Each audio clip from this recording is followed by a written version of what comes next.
ഈശോ മിശിഹായ്ക്ക് സ്തുതിയായിരിക്കട്ടെ. പരിശുദ്ധ അമ്മയ്ക്കും തിരുക്കുമാരനും 1000 നന്ദി. എൻ്റെ പേര് സ്മിത മാർട്ടിൻ. ഇതെൻ്റെ മക്കൾ അനറ്റ്, ആഞ്ചലിൻ. ഞാൻ ആദ്യമായിട്ട് ഉടമ്പടി എടുത്തത് 2022 സെപ്റ്റംബർ 28-ാം തീയതിയാണ്. എൻ്റെ ആദ്യത്തെ സാക്ഷ്യം എന്ന് പറയുന്നത് എൻ്റെ ഇളയ മകൾ ആഞ്ചലിന് അവൾക്ക് മൂക്കിൽ ഒരു അസ്വസ്ഥതയുണ്ടായി. അവൾ എല്ലാ സമയത്തും ഇടയ്ക്കിടയ്ക്ക് ഇങ്ങനെ ശക്തമായിട്ട് ഇങ്ങനെ പുറത്തേക്ക് ഇങ്ങനെ ചീറ്റിക്കൊണ്ടിരിക്കും. അപ്പോൾ അത് ചീറ്റണമെന്ന് പറഞ്ഞിട്ടുണ്ടെങ്കിൽ നമ്മൾ ചെവിയിലൊക്കെ ഭയങ്കര ഒരു പ്രഷർ വരുന്ന രീതിയിലായിരുന്നു ചീറ്റിക്കൊണ്ടിരുന്നത്. ഞങ്ങൾ പല ഡോക്ടർമാരെയും കാണിച്ചു. അപ്പോൾ ഡോക്ടർമാർ എൻഡോസ്കോപ്പി വരെ ചെയ്ത് നോക്കി. അപ്പോൾ ഡോക്ടർമാരൊക്കെ പറയും അവൾക്ക് യാതൊരു കുഴപ്പമില്ല, അവൾക്കത് തോന്നണതാണെന്ന് പറയും. അപ്പം ഞങ്ങൾ അവളോട് പറഞ്ഞു മോൾക്ക് തോന്നണതാണ്, മോൾ അങ്ങനെ കുഴപ്പമില്ല എന്ന് പറഞ്ഞെങ്കിലും അവൾ ഇടയ്ക്കിടയ്ക്ക് ഇങ്ങനെ ചീറ്റിക്കൊണ്ടിരിക്കുകയായിരുന്നു. അപ്പോൾ അങ്ങനെ കൂടുതലായിട്ട് അങ്ങനെ ചീറ്റുമ്പോൾ ചെവിയിലേക്ക് വരെ പ്രഷർ വന്ന് അത് ചെവീനെ വരെ ബാധിക്കുന്ന രീതിയിലായിരുന്നു.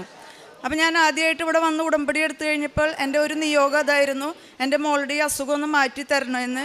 അപ്പോൾ അതിൽ ഒരു 4 വർഷത്തോളം ആയി അതിങ്ങനെ തുടർന്നുകൊണ്ടിരിക്കുകയായിരുന്നു. ഉടമ്പടിയിൽ വെച്ച് കഴിഞ്ഞ് ആ നേർച്ച വസ്തുക്കൾ ഉപയോഗിച്ചതിൻ്റെ ഫലമായിട്ട് അവളുടെ ആ അസുഖം മാറിക്കിട്ടി. എൻ്റെ രണ്ടാമത്തെ സാക്ഷ്യം എന്ന് പറയുന്നത് എൻ്റെ രണ്ടാമത്തെ മകൾ അനറ്റ് ഇതുപോലെ +2 നല്ല മാർക്കോടുകൂടി വിജയിച്ചു. പിന്നെ തുടർന്ന് അങ്ങോട്ട് ഏത് കോഴ്സ് എടുത്ത് പഠിക്കണം എന്ന് ഞങ്ങൾക്ക് ഒരു തീരുമാനത്തിലെത്താൻ കഴിയാത്തൊരവസ്ഥയായിരുന്നു. ആൾ നന്നായിട്ട് പഠിക്കും. അപ്പം ഞങ്ങൾക്കൊന്ന് പുറത്ത് ഓസ്ട്രേലിയയിൽ വിട്ട് നഴ്സിംഗ് പഠിപ്പിക്കണമെന്നൊരു ആഗ്രഹം ഉണ്ടായിരുന്നു. പക്ഷേ എല്ലാവരും ഞങ്ങളോട് പറയും ആ കൊച്ച് നല്ലോണം പഠിക്കണതല്ലേ, എന്തിനാണ് ആ കൊച്ചിന് നഴ്സിങ്ങിന് പുറത്ത് വിട്ട് പഠിപ്പിക്കണേ, ഇവിടെ ഏതെങ്കിലും ഒരു കോഴ്സ് എടുത്ത് പഠിപ്പിച്ചാൽ മതി എന്ന് പറയും. അത് കാരണം കൊണ്ട് ഞങ്ങൾക്ക് ഒരു തീരുമാനം എടുക്കാൻ പറ്റാത്ത അവസ്ഥയായിരുന്നു. അപ്പോൾ അവൾക്കും പുറത്തു പോയി നഴ്സിംഗ് പഠിക്കാൻ താല്പര്യമായിരുന്നു. ഞാനിപ്പോൾ ഉടമ്പടിയിലായിരിക്കുന്ന സമയത്തായിരുന്നു. അപ്പോൾ ഞാൻ അവളെയും കൊണ്ട് ഇവിടെ വന്നു. മാതാവിനോട് പ്രത്യേകം അപേക്ഷിച്ച് ഞങ്ങൾ തീരുമാനിച്ചു ഓസ്ട്രേലിയയിലേക്ക് തന്നെ പോവാം നോക്കാമെന്ന് തീരുമാനിച്ചു. അതിൻ്റെ ഫസ്റ്റ് സ്റ്റെപ്പായിട്ട് IELTS എഴുതുക എന്നുള്ളതായിരുന്നു. അപ്പോൾ അവൾ നന്നായിട്ട് പഠിക്കണ കാരണം തന്നെ IELTS എഴുതാൻ കുഴപ്പമൊന്നും ഉണ്ടാവില്ല, ഫസ്റ്റ് അറ്റംപ്റ്റിൽ തന്നെ കിട്ടുമെന്നുള്ളൊരു പ്രതീക്ഷ ഞങ്ങൾക്ക് ഉണ്ടായിരുന്നു. അങ്ങനെ ഫസ്റ്റത്തെ അറ്റംപ്റ്റിൽ IELTS എഴുതി. അപ്പോൾ ഓവറോൾ 7.5 ഉണ്ടായി. പക്ഷേ ഓസ്ട്രേലിയയിൽ നഴ്സിങ്ങിന് പോകണമെങ്കിൽ ഇൻഡിവിജ്വൽ 7 വേണം. അപ്പോൾ അവൾക്ക് ഒരു മൊഡ്യൂളിന് മാത്രം 6.5 ആയി. അപ്പോൾ ഫസ്റ്റത്തെ അറ്റംപ്റ്റിൽ അവൾക്ക് അത് കിട്ടിയില്ല. അപ്പം ഞങ്ങൾക്ക് ആകെ വിഷമമായി. അപ്പോൾ അവളോട് പറഞ്ഞു കുഴപ്പമില്ല, ഒരെണ്ണത്തിൽ മാത്രമേ പോയുള്ളൂ, അപ്പോൾ അടുത്ത പ്രാവശ്യം നിനക്ക് എന്തായാലും കിട്ടും, നീ ഒരു പ്രാവശ്യം കൂടി എഴുതി നോക്കാൻ പറഞ്ഞു. അങ്ങനെ രണ്ടാമതും ഒന്നും കൂടി IELTS എഴുതി. അപ്പോഴും അവൾക്ക് അന്ന് വേറൊരു മൊഡ്യൂളിന് 6.5 ആയി. ഓവറോൾ 8% മാർക്കും കിട്ടി. അപ്പോഴും ഞങ്ങൾക്ക് ആകെ ഭയങ്കര വിഷമമായി. 2 പ്രാവശ്യം എഴുതിയിട്ടും എന്താണാവോ ഇനിയിപ്പോൾ ഞങ്ങളെടുത്ത തീരുമാനം തെറ്റിയാവോ എന്നായി ഒരു സംശയം. എന്നിട്ട് പിന്നെയും ഞാൻ അന്ന് നമുക്ക് ജോസഫ് അച്ഛനെ കണ്ടൊന്ന് സംസാരിച്ച് നോക്കാം, അച്ഛനെ കാണാൻ പറ്റുകയാണെങ്കിൽ കാണാം എന്ന് വിചാരിച്ച് ഞാൻ മോളെയും കൊണ്ട് ഇവിടെ വന്നു. അപ്പോൾ ഇവിടെ ചോദിച്ചു കഴിഞ്ഞപ്പോൾ പറഞ്ഞു മോള് ഉടമ്പടി എടുത്താൽ മാത്രം അച്ഛനെ കാണാൻ പറ്റുള്ളൂ എന്ന് പറഞ്ഞു. അപ്പം ഞാൻ മോളോട് പറഞ്ഞു, അന്ന് മോള് അവൾക്ക് ഉടമ്പടി എടുക്കണമെന്ന് ആഗ്രഹം ഉണ്ടായി. മമ്മി ഞാൻ ഉടമ്പടി എടുക്കാമെന്ന് പറഞ്ഞു. അങ്ങനെ ഉടമ്പടി എടുക്കാനായിട്ടുള്ള ടോക്കണൊക്കെ മേടിച്ച് ഇവള് ഉടമ്പടി ക്ലാസ്സിന് പോയി. അപ്പം ഞാൻ അവിടെ അച്ഛനെ കാണുകൊടുത്ത് മോള് ഉടമ്പടി എടുക്കാൻ പോയിട്ടുണ്ട്, എനിക്ക് അച്ഛനെ ഒന്ന് കാണാൻ പറ്റുമോ അത് കഴിഞ്ഞെന്ന് ചോദിച്ചു കഴിഞ്ഞപ്പോൾ പറഞ്ഞു. അപ്പം ഞാൻ എന്തോ കാരണം ചോദിച്ചു കഴിഞ്ഞപ്പോൾ ഞാൻ പറഞ്ഞത് ഞങ്ങളിങ്ങനെ 2 പ്രാവശ്യം IELTS എഴുതി, അതിൽ 2 പ്രാവശ്യവും ഫെയിലായി. അപ്പോൾ ഓസ്ട്രേലിയയിൽ പോകാനായിട്ട് IELTSന് കൂടാതെ PT എന്ന് പറഞ്ഞ ഒരു എക്സാമും കൂടി ഉണ്ട്, അത് കുറച്ചും കൂടി ഈസിയാണ്. അപ്പോൾ അത് എഴുതാൻ മതിയോ അതോ IELTSന് ഒരു പ്രാവശ്യം കൂടി ട്രൈ ചെയ്ത് നോക്കണമെന്ന് അറിയാൻ വേണ്ടിയിട്ടാണ് ഞങ്ങൾ അച്ഛനോടൊരു തീരുമാനം ചോദിക്കാനാണെന്ന് പറഞ്ഞപ്പോൾ പറഞ്ഞു അങ്ങനെയുള്ള കേസിനൊന്നും അച്ഛനെ കാണാൻ പറ്റില്ല, നിങ്ങൾ ഏതാണ് എക്സാം നിങ്ങൾ എഴുതാനെന്ന് നിങ്ങൾ തന്നെ തീരുമാനിച്ചിട്ട് അതിൻ്റെ ഹോൾ ടിക്കറ്റുമായിട്ട് വന്നാൽ മാത്രമേ അച്ഛനെ കാണാൻ പറ്റുള്ളൂ എന്ന് പറഞ്ഞു. അങ്ങനെ ഞാനിവിടെ ഇരുന്ന് പ്രാർത്ഥിക്കുന്ന സമയത്ത് മോള് ഉടമ്പടിയുടെ ക്ലാസ്സൊക്കെ കഴിഞ്ഞ് പുറത്തേക്ക് വന്നു. അപ്പോൾ ഞാൻ അവളോട് പറഞ്ഞു അച്ഛനെ കാണാൻ പറ്റില്ല എന്ന് പറഞ്ഞത് നമ്മൾ തന്നെ ഒരു തീരുമാനം എടുക്കണമെന്നാണ് പറഞ്ഞേ. അപ്പോൾ മോള് തന്നെ തീരുമാനിച്ചോ, മോൾക്ക് IELTS എഴുതണമെങ്കിൽ ഒരു പ്രാവശ്യം കൂടി എഴുതി നോക്കിക്കോ, കുഴപ്പമില്ല, അതല്ല ഇനി മടുത്തു PT എഴുതിയാൽ മതിയെങ്കിൽ അത് എഴുതിക്കോ, എന്താണെന്ന് വിചാരിച്ചാൽ മോള് തന്നെ തീരുമാനിച്ചോളാൻ പറഞ്ഞു. അപ്പോൾ അവൾക്ക് ഭയങ്കര പേടി, കാരണം ഓരോ എക്സാം എഴുതുമ്പോഴും ഒരുപാട് പൈസ നഷ്ടം വന്നുകൊണ്ടിരിക്കുകയാണല്ലോ. അപ്പം അവൾ കാരണം ഇനിയും പൈസ നഷ്ടമാവുമെന്ന് കരുതിക്കൊണ്ട് അവൾക്കൊരു പേടി. അപ്പോൾ അവൾ പറഞ്ഞു ഇല്ല മമ്മി എന്താ പറയണതെന്ന് വിചാരിച്ചിട്ടുണ്ടെന്നുണ്ടെങ്കിൽ അത് എങ്ങനെയാണെന്ന് വെച്ചാൽ ഞാനത് ചെയ്യാമെന്ന് പറഞ്ഞു. അപ്പം അവളോട് ഞാൻ പറഞ്ഞു നിൻ്റെ ഇഷ്ടം എന്തായാലും കുഴപ്പമില്ല, പൈസ മോള് നോക്കണ്ടെന്ന് പറഞ്ഞു. പക്ഷെ അവൾക്ക് എന്നാലും ഒരു തീരുമാനം എടുക്കാനായിട്ട് ഭയങ്കര മടി. അപ്പം ആ സമയത്ത് അവൾ മാതാവിൻ്റെ പ്രദർശനത്തിന് വേണ്ടിയിട്ട് അവിടെ നിൽക്കുന്ന സമയത്താണ് ഞങ്ങളിത് സംസാരിച്ചുകൊണ്ടിരുന്നത്. അപ്പം മാതാവിൻ്റെ പ്രദർശനം വെച്ചുകൊണ്ട് ഓരോ ഗ്രൂപ്പുകൾ ഇങ്ങനെ പോകുന്നുണ്ടായിരുന്നു. അപ്പം ഭയങ്കര തിരക്കുള്ളൊരു ദിവസമായിരുന്നു അന്ന്. അപ്പം എനിക്ക് പെട്ടെന്ന് ഇങ്ങനെ തോന്നി, ഇപ്പം മാതാവിന് എന്താണോ താല്പര്യം, ഞങ്ങൾ IELTS എഴുതാനാണ് മാതാവിന് താല്പര്യമെങ്കിൽ മാതാവ് അത് ഞങ്ങൾക്ക് വെളിപ്പെടുത്തി തരണമെന്ന് പറഞ്ഞു. അപ്പം ഞാൻ മോളോട് പറഞ്ഞു അങ്ങനെയാണെങ്കിൽ ഒരു കാര്യം ചെയ്യാം, ഞാനൊരു കാര്യം മനസ്സിൽ വിചാരിച്ചിട്ടുണ്ട്, അതനുസരിച്ച് നമുക്ക് ചെയ്യാമെന്ന് പറഞ്ഞു. അപ്പോൾ അവൾ എന്നോട് ഇങ്ങോട്ട് ചോദിച്ചു, എന്നിട്ട് മമ്മി വിചാരിച്ചത് മാതാവിനെ കിട്ടുകയാണെങ്കിൽ എഴുതാമെന്നാണോ എന്ന് ചോദിച്ചു. അപ്പോൾ ഞാൻ പറഞ്ഞു അതെ, ഞാൻ അതാണ് മനസ്സിൽ വിചാരിച്ചതെന്ന് പറഞ്ഞു. അപ്പോൾ അവൾ പറഞ്ഞു ഞാനും അങ്ങനെ വിചാരിച്ചു, നമുക്ക് ഇനിയും IELTS എഴുതണമെന്നുണ്ടെങ്കിൽ മാതാവിനെ പിടിക്കാൻ കിട്ടുകയാണെന്നുണ്ടെങ്കിൽ നമുക്ക് IELTS എഴുതാം, അതല്ലാന്നുണ്ടെങ്കിൽ നമുക്ക് PTA എഴുതാമെന്ന് പറഞ്ഞു. അപ്പോൾ പറഞ്ഞു അന്ന് അങ്ങനെയെന്ന് പറഞ്ഞു. ഞങ്ങൾ രണ്ടുപേരും കൂടി തീരുമാനിച്ച് ഞാനിവിടെ പള്ളിയകത്ത് വന്നിരുന്ന് പ്രാർത്ഥിച്ചുകൊണ്ടിരുന്നു. അപ്പോൾ അന്ന് ഓരോ ഗ്രൂപ്പിലും ഒരു 10-25 പേരുണ്ടായിരുന്നു. അപ്പോൾ ഈ 25 പേരിൽ നിന്ന് ഒരു നറുക്കിട്ടുള്ള ഒരു മാതാവിനെ കിട്ടാമെന്ന് പറയണത് അത് മാതാവ് വിചാരിച്ചാൽ മാത്രമേ നടക്കുള്ളൂ. അപ്പോൾ ഞാനതിട്ട് പ്രാർത്ഥിച്ചുകൊണ്ടിരുന്നു. ഞാനിങ്ങനെ പെട്ടെന്ന് തിരിഞ്ഞ് നോക്കി കഴിഞ്ഞപ്പോൾ എൻ്റെ മോള് മാതാവിനെ പിടിച്ചുകൊണ്ട് വരുന്നു. അത് മാതാവിൻ്റെ ഒരു വലിയ ഒരു സാക്ഷിയായിട്ട് എനിക്ക് തോന്നി. ഞങ്ങൾക്കൊരു ധൈര്യം പകർന്ന് തരുന്നത് പോലെ ഞാൻ തോന്നി. ഞാൻ പെട്ടെന്ന് ഓടിച്ചെന്ന് മാതാവിനെ അവളുടെ കയ്യിൽ നിന്ന് കെട്ടിപ്പിടിച്ച് ഉമ്മം കൊടുത്തുകൊണ്ട് ഞാനിവിടെ തന്നെ പള്ളിയകത്ത് വന്നിരുന്ന് പ്രാർത്ഥിച്ചു.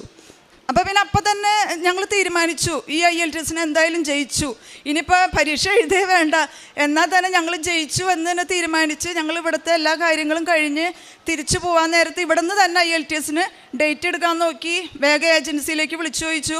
അപ്പോൾ ഡേറ്റ് ചോദിച്ചു കഴിഞ്ഞപ്പോൾ അടുത്തത് വരുന്നത് ഒരു 7 എന്ന് പറയുന്ന ഡേറ്റും 14 അങ്ങനെ 2 ഡേറ്റുകളാണ് വന്നെ. അപ്പോൾ ഞങ്ങൾക്ക് തോന്നി 7 ഡിസംബർ 7 എന്നുള്ളൊരു ഇതുണ്ടല്ലോ, അപ്പം നമുക്ക് 7 തന്നെ എടുക്കാമെന്ന് പറഞ്ഞാൽ 7 ചോദിച്ചു കഴിഞ്ഞപ്പോൾ അവർ പറഞ്ഞു അങ്കമാലിയിലാണ് ഞങ്ങളുടെ വീട്, അപ്പോൾ അങ്കമാലിയിൽ അതിന് എഴുതാൻ സൗകര്യമില്ല, അങ്ങനെയാണെന്നുണ്ടെങ്കിൽ എറണാകുളത്ത് പോയി എഴുതണമെന്ന് പറഞ്ഞു. അപ്പോൾ പപ്പയോട് വിളിച്ചു ചോദിച്ചപ്പോൾ പപ്പ പറഞ്ഞു കുഴപ്പമില്ല എറണാകുളത്ത് എടുത്തോളാൻ പറഞ്ഞു. അങ്ങനെ ഞങ്ങൾ 7-ാം തീയതി ഡേറ്റ് എടുത്തു. പിറ്റേ ദിവസം തന്നെ എക്സാമിൻ്റെ ഹോൾ ടിക്കറ്റുമായിട്ട് വന്ന് അച്ഛനെ കണ്ടു. അച്ഛൻ കാശ് രൂപമൊക്കെ കൊടുത്ത് തലയിൽ കൈവച്ച് പ്രാർത്ഥിച്ചു. പോയി 7-ാം തീയതി പരീക്ഷ എഴുതി. പരീക്ഷ വന്നു കഴിഞ്ഞപ്പോൾ അവൾ പറഞ്ഞു മമ്മിയെ ഈ 2 എക്സാം എഴുതിയേക്കണാലും ഭയങ്കര ബുദ്ധിമുട്ടായിരുന്നു എനിക്ക്, ഞാൻ ഒന്നിലും ജയിക്കുമെന്ന് തോന്നണില്ല, എല്ലാ എക്സാമും എനിക്ക് ഭയങ്കര ബുദ്ധിമുട്ടായിരുന്നു എന്ന് പറഞ്ഞു. അപ്പോഴും എനിക്കൊരു കുലുക്കവും തോന്നിയില്ല, കാരണം നമ്മൾ കേൾക്കുന്ന സാക്ഷ്യങ്ങളിലൊക്കെ നമ്മൾ അങ്ങനെയല്ല കേൾക്കണത്. ഏറ്റവും ബുദ്ധിമുട്ടായ എക്സാമിന് മാതാവ് ജയിപ്പിച്ചു എന്നല്ല കേൾക്കണത്. അപ്പം ഞാനിവൾക്ക് ധൈര്യം പറഞ്ഞു നീ പേടിക്കൊന്നും വേണ്ടടി, ഇത്രയും വലിയ സാക്ഷ്യം മാതാവ് നമുക്ക് തന്നു കഴിഞ്ഞിട്ട് നീ ഒരിക്കലും തോൽക്കില്ല, നീ എന്തായാലും ജയിച്ചിരിക്കുമെന്ന് പറഞ്ഞു. അതുകൊണ്ട് ഞങ്ങൾക്ക് ആർക്കും ഒരു ടെൻഷനോ കാര്യങ്ങളോ ഒന്നും ഉണ്ടായില്ല. അത് കഴിഞ്ഞ് 3ാമത്തെ എഴുതിയ IELTSൻ്റെ റിസൾട്ട് വന്നു. അപ്പോൾ അവൾക്ക് അതുപോലെ തന്നെ അവൾ വിചാരിച്ചിരിക്കാത്ത ഒരു വിഷയത്തിന് 0.5 മാർക്കിന് അവൾ പിന്നെയും ഫെയിലായി. അപ്പോൾ പിന്നെ ഞങ്ങൾക്ക് ആകെ വിഷമമായിപ്പോയി, കാരണം ഭയങ്കര പ്രതീക്ഷയോടുകൂടി ഇരുന്ന് കഴിഞ്ഞിട്ട് അതും ഫെയിലായെന്ന് കണ്ടു കഴിഞ്ഞപ്പോൾ ഇതെന്താണ് ഇനി മാതാവിന് ഇനി വേറെ എന്തെങ്കിലും ആയിരിക്കുമോ തീരുമാനം, നമ്മളുടെ തീരുമാനം തെറ്റായിപ്പോയോ, ഇനി വേറെ എന്തെങ്കിലും പഠിക്കാൻ നമ്മളെ വഴിതിരിച്ച് ഞാൻ അങ്ങനെയും കൂടി നിയോഗത്തിൽ വെച്ചേർന്നു. ഇനിയിപ്പോൾ നഴ്സിങ്ങിന് പോണതല്ല വേറെ ഏതെങ്കിലും ആണ് അവളുടെ ഭാവി എന്നുണ്ടെങ്കിൽ അതും ഞങ്ങൾക്ക് മനസ്സിലാക്കി തരണമെന്ന് പറഞ്ഞായിരുന്നു. അപ്പോൾ ഇനി നമ്മളെ വേറൊരു വഴിക്ക് വിടണതാണാവോ എന്നൊക്കെ ഭയങ്കര ഒരു ടെൻഷനായി. അപ്പോൾ വിചാരിച്ചു എന്നാൽ ഇനി കുഴപ്പമില്ല, നമുക്ക് PTAയും കൂടി ഒന്ന് ട്രൈ ചെയ്ത് നോക്കാം എന്നുള്ള രീതിയിൽ ഞങ്ങൾ ഏജൻസിയിൽ പോയി. പിറ്റേ ദിവസം തന്നെ PTAയുടെ അഡ്മിഷന് വേണ്ടിയിട്ട് ചെന്നു. അപ്പോൾ അവിടുത്തെ 2 ടീച്ചേഴ്സ് ഞങ്ങളോട് പറഞ്ഞു മോള് 3 പ്രാവശ്യവും നല്ല സ്കോറുണ്ട് അവൾക്ക്, പക്ഷേ ഒരു മൊഡ്യൂളിന് മാത്രമല്ല ഇങ്ങനെ 0.5 പോകുന്നുള്ളൂ. അപ്പം നിങ്ങളൊരു കാര്യം ചെയ്തു നോക്ക്, റിവാലുവേഷന് കൊടുത്തു നോക്കാൻ പറഞ്ഞു. അപ്പോൾ അതുവരെ ഞങ്ങൾക്ക് അറിയില്ലായിരുന്നു അങ്ങനെ റിവാലുവേഷന് കൊടുക്കുന്ന ഒരു ഓപ്ഷൻ ഉണ്ടെന്ന് ഞങ്ങൾക്ക് അറിയില്ലായിരുന്നു. അപ്പോൾ പറഞ്ഞു അങ്ങനെ കൊടുക്കാൻ പറ്റുമോ, അത് ഞങ്ങൾക്ക് അറിയില്ലായിരുന്നു എന്ന് പറഞ്ഞു. അപ്പോൾ ടീച്ചേഴ്സ് പറഞ്ഞു അത് ഞങ്ങൾ പറയാതിരുന്നത് വേറെ ഒന്നും കൊണ്ടല്ല, അതിനും നല്ലൊരു എമൗണ്ട് ആവും, ഏകദേശം ഈ IELTS എഴുതുന്ന അത്രയും തന്നെ ഫീ തന്നെ റിവാലുവേഷന് കൊടുക്കുകയാണെങ്കിലും വേണ്ടി വരും. അപ്പോൾ അത് കാരണം കൊണ്ടാണ് ഞങ്ങൾ പറയാതിരുന്നത്. നിങ്ങൾക്ക് താല്പര്യം ഉണ്ടെങ്കിൽ നിങ്ങളൊന്ന് ട്രൈ ചെയ്ത് നോക്ക്. ഇപ്പം നിങ്ങളുടെ സ്കോർ കൂടി കിട്ടുകയാണെങ്കിൽ ആ ഫണ്ട് നിങ്ങൾക്ക് റീഫണ്ട് ചെയ്ത് തരും, അതല്ല നിങ്ങൾക്ക് മാർക്ക് കൂടുതൽ കിട്ടിയില്ല എന്നുണ്ടെങ്കിൽ ആ ഫണ്ട് പോവും, പിന്നെ വേറെ ഓപ്ഷനൊന്നുമില്ല, അങ്ങനെയാണെങ്കിൽ PTA എഴുതിയാൽ മതിയായിരിക്കും എന്ന് പറഞ്ഞു. അപ്പോൾ തന്നെ ഞാൻ ഹസ്ബൻഡിനോട് വിളിച്ചു ചോദിച്ചു ഇവരിങ്ങനെ ഒരു ഓപ്ഷൻ പറയുന്നുണ്ട് എന്ന് പറഞ്ഞു. അപ്പോൾ ഹസ്ബൻഡ് പറഞ്ഞു, നീ ഒന്നും കൊണ്ടും പേടിക്കണ്ട, നീ ആ പൈസ പോയാലും കുഴപ്പമില്ല, നീ ഇപ്പം തന്നെ റിവാലുവേഷന് കൊടുക്കാനുള്ള എല്ലാ കാര്യങ്ങളും ചെയ്തോ. നമുക്ക് മാതാവ് അത്രം സാക്ഷ്യങ്ങൾ നമ്മളെ കാണിച്ചു തന്നതാണ്. അപ്പം അവൾ എന്തായാലും ജയിക്കും, അങ്ങനെ ഒരു ഓപ്ഷൻ ഉണ്ടെങ്കിൽ അവൾ എന്തായാലും ജയിച്ചിരിക്കും, നീ പൈസ ഒന്നും നോക്കണ്ട, റിവാലുവേഷന് കൊടുത്തോളാൻ പറഞ്ഞു. അങ്ങനെ ഞങ്ങൾ റിവാലുവേഷന് കൊടുത്തു. അതിനുശേഷം PTA ക്ലാസ്സിന് ഇങ്ങനെ പോയിക്കൊണ്ടിരുന്നു. അത് കഴിഞ്ഞ് റിവാലുവേഷന് കൊടുത്ത് റിസൾട്ട് വന്നു കഴിഞ്ഞപ്പോൾ അവൾ പാസ്സായി. അങ്ങനെ ഞങ്ങൾ ഭയങ്കര ഒരു സന്തോഷമായി. മാതാവിൻ്റെ ആ ഒരു അനുഗ്രഹം കൊണ്ട് മാത്രമാണ് അത് ഞങ്ങൾക്ക് സാധിച്ചതെന്ന് ഞങ്ങൾ ഉറച്ചു വിശ്വസിക്കുന്നു. അവൾ എക്സാമിന് പോകുമ്പോൾ മാതാവിൻ്റെ കാശ് രൂപം കൊണ്ടുപോകും. അതുപോലെ തന്നെ ഉപ്പ് ഒരു പൊതിയിൽ പൊതിഞ്ഞ് അവൾ പോക്കറ്റിൽ ഇട്ടുകൊണ്ട് പോയി എക്സാം കഴിയുമ്പോൾ അവൾ ആ പേപ്പറുമൊക്കെ ഉപ്പും കൊണ്ട് ഒരു കുരിശ് വരച്ചും കൊണ്ടൊക്കെയാണ് അവൾ എക്സാം എഴുതിയത്.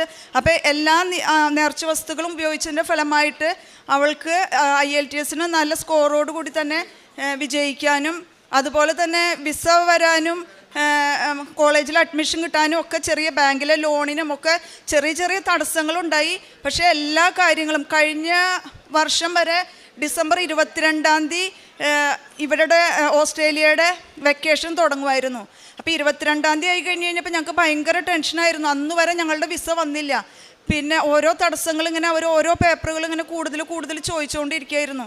എന്നിട്ട് 23 ആയി കഴിഞ്ഞപ്പോൾ അന്നത്തെ ഒരു ദിവസം കൂടി അവരുടെ ഹോളിഡേയ്സ് 24 തുടങ്ങുള്ളൂ, 23 ഒരു ദിവസം കൂടി ഉണ്ടെന്ന് പറഞ്ഞു.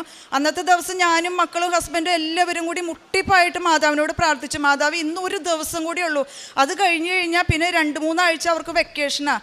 അപ്പോൾ അത് കഴിഞ്ഞ് വിസ കിട്ടിക്കഴിഞ്ഞാൽ പിന്നെ നമ്മുടെ ഓരോ കാര്യങ്ങളും പെൻഡിങ് ആവും, ഓരോന്നിനും സമയം പിടിക്കും. അപ്പോൾ ജനുവരി 27 അവിടെ ഓറിയൻറ്റേഷൻ ക്ലാസ് തുടങ്ങും, അതിന് മുന്നേ പോവേ വേണം.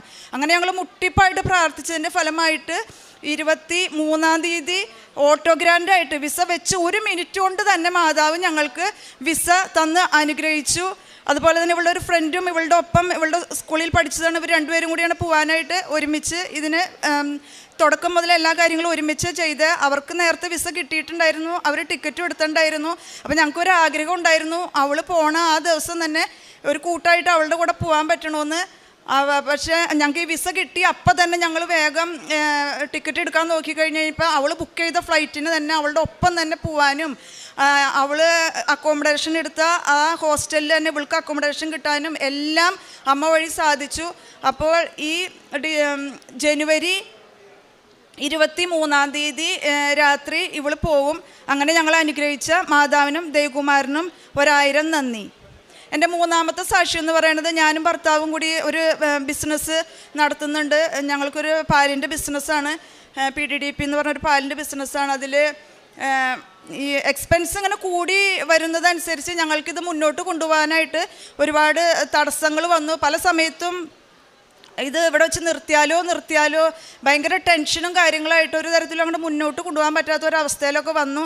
അപ്പം ഞാനിവിടെ ഉടമ്പടി എടുത്തു കഴിഞ്ഞപ്പോൾ ഉടമ്പടിയിൽ ഞാൻ നിയോഗം വെച്ചേർന്നു, ബിസിനസ് തടസ്സങ്ങളൊന്നും കൂടാതെ കൊണ്ടുപോകാൻ സാധിക്കണമെന്ന്. അതിൻ്റെ ഫലമായിട്ട് ഞങ്ങൾക്ക് ബിസിനസ്സിൽ ഇൻസെൻറ്റീവ് കൂടുതൽ കിട്ടുകയും ഞങ്ങളുടെ ബിസിനസ് നല്ല രീതിയിൽ നടത്തിക്കൊണ്ടുപോകാനും സാധിക്കുന്നു. എൻ്റെ മൂത്ത മകൾ ഇതുപോലെ തന്നെ +2 നല്ല മാർക്ക് കിട്ടാൻ ഉടമ്പടിയിൽ നിയോഗം വെച്ചേർന്നു. അവൾക്ക് നല്ല മാർക്ക് കിട്ടി, ഡിഗ്രിക്കും നല്ല മാർക്ക് കിട്ടി. ഡിഗ്രി കഴിഞ്ഞ് അവൾക്ക് നല്ലൊരു കമ്പനിയിൽ, ബാംഗ്ലൂർ നല്ലൊരു കമ്പനിയിൽ ജോലി ചെയ്ത് അവളും സന്തോഷമായിട്ടിരിക്കുന്നു. ആത്മീയ ജീവിതത്തിൽ എനിക്ക് വന്ന മാറ്റം എന്ന് പറഞ്ഞാൽ, ഞാൻ കൂടുതലും ഉടമ്പടി എടുത്തത് എൻ്റെ നിയോഗങ്ങൾ സാധിക്കാൻ വേണ്ടിയിട്ടല്ല. ഞാൻ പ്രാർത്ഥിക്കുമായിരുന്നു, പക്ഷേ ആ പ്രാർത്ഥിക്കുമെങ്കിലും എന്തെങ്കിലുമൊക്കെ പ്രാർത്ഥിക്കും, പള്ളിയിൽ പോകാൻ പറ്റുമ്പോഴൊക്കെ പോവും, അങ്ങനെ ഒരു രീതിയായിരുന്നു. പക്ഷെ എനിക്കത് കുറച്ചും കൂടി ആത്മീയമായിട്ട് വളരണമെന്നൊരു ആഗ്രഹം ഉണ്ടായി. അപ്പോൾ ഞാൻ കൂടുതലായിട്ടും ഈ കൃപാസനത്തിൽ വരാനും എൻ്റെ ഒരു ആഗ്രഹവും അതിൽ ചില നിബന്ധനകളുണ്ട്. കുമ്പസാരം, വിശുദ്ധ കുർബാന, അതുപോലെ തന്നെ ബൈബിൾ വായന, ഇങ്ങനെയുള്ള കാര്യങ്ങളൊക്കെ കൃത്യനിഷ്ഠതയോടുകൂടി ചെയ്യണം എന്നുള്ളൊരു നിബന്ധനകളുള്ളത് കൊണ്ട് ഞാൻ കൂടുതലുമായിട്ടും ആത്മീയമായിട്ട് കുറച്ചും കൂടി ഒന്ന് അടുത്ത് ദൈവവുമായിട്ടും പരിശുദ്ധ അമ്മയുമായിട്ട് ജീവിക്കാനായിട്ട് ഞാൻ ആഗ്രഹിച്ചു. അതെനിക്കിപ്പോൾ സാധിക്കുന്നുണ്ട്. എന്നോട് ദേഷ്യമുള്ളവരോടൊക്കെ ക്ഷമിക്കാനും അവരോട് നല്ല രീതിയിൽ പെരുമാറാനും ഒക്കെ എനിക്ക് സാധിക്കുന്നുണ്ട്. എല്ലാം പരിശുദ്ധ അമ്മ തന്ന ദാനമാണെന്ന് ഉറച്ചു വിശ്വസിക്കുന്നു. എല്ലാത്തിനും നന്ദി. പിന്നെ പത്രം ഞാനിവിടെ നിന്ന് മേടിച്ചുകൊണ്ട് പോയാൽ കൂടുതലും അടുത്തൊന്നും കൊടുക്കാതെ അകലങ്ങളിൽ എവിടെയെങ്കിലുമൊക്കെ കൊണ്ടുപോയി കൊടുക്കാറാണ് പതിവ്. പിന്നെ ഞങ്ങളുടെ ഇടവകയിൽ നിന്ന് പൊതിച്ചോറ് കൊടുക്കുന്നുണ്ട്. അപ്പോൾ അതിൻ്റെ കൂട്ടത്തിൽ ഞാനും അനാഥാലയങ്ങളിലേക്ക് പൊതിച്ചോറ് കൊടുക്കാറുണ്ട്. പിന്നെ സാമ്പത്തികമായിട്ട് ബുദ്ധിമുട്ട് അനുഭവിക്കുന്നവരെ സാമ്പത്തികമായിട്ട് സഹായിക്കാറുണ്ട്. രോഗികളെയൊക്കെ പോയി കാണാറുണ്ട്. അവരോട് കുറച്ചു നേരമൊക്കെ വർത്തമാനം പറഞ്ഞിരുന്ന് അവരെ ആശ്വസിപ്പിക്കുകയൊക്കെ ചെയ്യാറുണ്ട്. ഇത്ര അനുഗ്രഹങ്ങളാണ് ദൈവം പരിശുദ്ധ അമ്മ വഴി ഞങ്ങൾക്ക് നൽകിയ എല്ലാ അനുഗ്രഹങ്ങൾക്കും അമ്മയ്ക്കും ദൈവകുമാരനും 1000 നന്ദി. 101 സങ്കീർത്തനം 6 തിരുവചനം അരുളി ചെയ്യുന്നു: ദേശത്തുള്ള വിശ്വസ്തരെ ഞാൻ പ്രീതിയോടെ വീക്ഷിക്കും, അവർ എന്നോടൊത്ത് വസിക്കും. നിഷ്കളങ്ക മാർഗത്തിൽ ചരിക്കുന്നവൻ എൻ്റെ സേവകനായിരിക്കും. സ്മിത മാർട്ടിനും മക്കളും തങ്ങളുടെ ജീവിതത്തിൽ തങ്ങളുടെ കുടുംബത്തിലേക്ക് ദൈവം ചൊരിഞ്ഞ എല്ലാ അനുഗ്രഹങ്ങൾക്കും നന്ദി പറഞ്ഞുകൊണ്ട് ദൈവത്തെ മഹത്വപ്പെടുത്തുന്ന സാക്ഷ്യാനുഭവങ്ങൾ, തൻ്റെ മക്കളുടെ വിദ്യാഭ്യാസ മേഖലയിലെ ഉയർച്ച, അതുപോലെ 4 വർഷമായിട്ട് ഒരു മകൾക്ക് ഉണ്ടായിരുന്ന അസ്വസ്ഥതകൾ അത് സൗഖ്യപ്പെടുന്നതും, അതുപോലെ തൻ്റെ മകളുടെ IELTS കാര്യം ഇവിടെ വളരെ വ്യക്തമായിട്ടൊക്കെ പറയുന്നുണ്ട്. ഓരോ പ്രാവശ്യവും എങ്ങനെയാണ് ഓരോ മോഡ്യൂളിന് അതും എത്ര പോയിൻ്റൊക്കെ കുറഞ്ഞ് തങ്ങൾക്ക് ലഭിക്കുന്നു.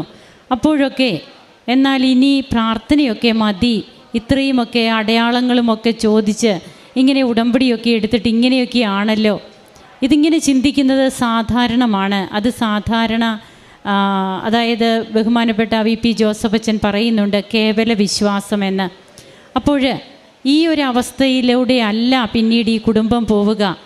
എത്രയേറെ പ്രതിസന്ധികളൊക്കെ വന്നാലും അതിനുള്ളിൽ എങ്ങനെയാണ് ദൈവിക പദ്ധതി ഉണ്ടാവുക, ഇത് എന്തുകൊണ്ടായിരിക്കും ഇങ്ങനെയൊക്കെ സംഭവിക്കുന്നത്, ഞങ്ങൾ ഇനിയും പോകേണ്ട വഴികളിലൂടെ അല്ലേ പോയത്, ഇങ്ങനെയൊരു തിരിച്ചറിവിലേക്ക് നമുക്ക് അറിവുണ്ട്, അത് തിരിച്ചറിവാകണം. തിരിച്ചറിവാകുമ്പോഴാണ് നമുക്ക് കൂടുതൽ നന്മകൾ ഉണ്ടാവുക. അങ്ങനെ ആ ഒരു തിരിച്ചറിവിലേക്കൊക്കെ ഈ ഉടമ്പടിയിലൂടെ എങ്ങനെയാണ് ഈ മക്കൾ സഞ്ചരിക്കുന്നത്, പിന്നീട് തൻ്റെ മകൾക്ക് എങ്ങനെ ഇതൊക്കെ ക്ലിയർ ആകാൻ പറ്റിയെന്നും, അങ്ങനെ ഇന്ന് ഏറ്റവും കൂടുതൽ ആഗ്രഹിച്ചിരുന്ന ഓസ്ട്രേലിയയിലേക്ക് പോകണമെന്നുള്ള ആ ആഗ്രഹം ജനുവരി 23 ഈ മകൾ ഇവിടെ നിന്ന് യാത്രയാവുകയാണ്. അപ്പോൾ അതിനിടയ്ക്ക് വന്ന ഒത്തിരിയേറെ കാര്യങ്ങളുണ്ട്. അതൊന്നും ഇന്ന് തങ്ങളെ അലട്ടുന്ന ഒരു കാര്യമായിട്ട് മാറുന്നില്ല. ഇതിലൂടെയൊക്കെ തങ്ങളെ വഴി നടത്തിയ ദൈവത്തിന് നന്ദി പറയുകയാണ്. അതോടൊപ്പം തങ്ങളുടെ ബിസിനസ്സിൽ വന്ന മാറ്റങ്ങൾ, അതിലുണ്ടായ വളർച്ചകൾ, അതിനൊക്കെ നന്ദി പറഞ്ഞ് ഇന്ന് ആത്മീയ ജീവിതത്തിൽ എങ്ങനെയാണ് തനിക്ക് തൻ്റെ ദൈവത്തോട് ദൈവത്തെ കൂടുതൽ സ്നേഹിക്കുവാൻ തനിക്ക് കഴിഞ്ഞത്. ഇത്രയും നാളും പ്രാർത്ഥിക്കുന്ന വ്യക്തി തന്നെയായിരുന്നു. എന്നാൽ ഉടമ്പടി എടുത്തതിന് ശേഷം ഇതൊരു ഉഭയകക്ഷി ബന്ധമാണ്, ദൈവവും നാമും തമ്മിലുള്ള. അപ്പോൾ ഈ ബന്ധത്തിൽ ബഹുമാനപ്പെട്ട അച്ഛൻ പറയാറുണ്ട്, ദൈവം ഒരു കക്ഷി, പിന്നീട് ഞാൻ ഒരു കക്ഷി, ഉടമ്പടി എടുക്കുന്ന ഞാൻ.